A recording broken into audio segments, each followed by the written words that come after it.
Akhirnya, setelah spekulasi berbulan-bulan, Rafizi Ramli dan Nik Nazmi Ahmad mendedahkan wadah baharu mereka. Tetapi menurut pandangan Tajuddin Razdi, ia bukanlah sesuatu yang baharu. Bekas pemimpin PKR itu mengambil alih Parti Bersama Malaysia, sebuah parti yang didaftarkan pada 2016, lalu mengunjurkan ia sebagai kuasa ketiga, sebagai ejen semak dan imbang serta platform untuk idea-idea segar. Namun Rafizi sendiri menyifatkan langkah tersebut sebagai misi kamikaze. Bayangkan kemenangan bukan keutamaan. Bagi Tajuddin, kedudukan sedemikian menimbulkan persoalan yang membimbangkan. Adakah bersama mahu berperang tetapi merancang untuk kecundang? Tak ada sesiapa pun meramal parti baru ini akan melakukan kejutan besar pada pilihan raya akan datang. Namun, Tajuddin kata beliau ingin lihat apa yang bersama ingin tawarkan kepada pengundi.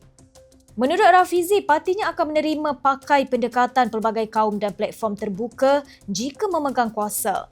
Janji tersebut, kata Tajuddin, mengundang 3 persoalan. Pertama sekali, agama.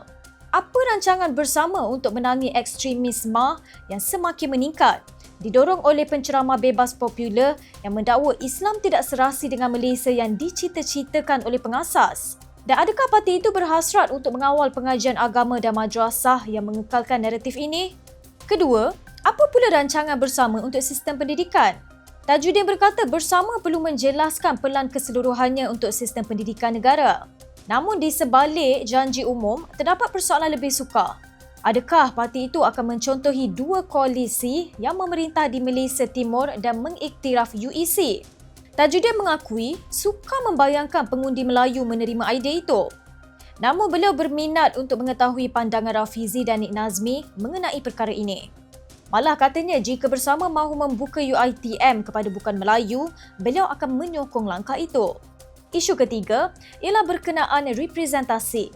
Apakah visi bersama untuk keseimbangan kaum dalam kalangan guru di sekolah kerajaan dan anggota pasukan keselamatan?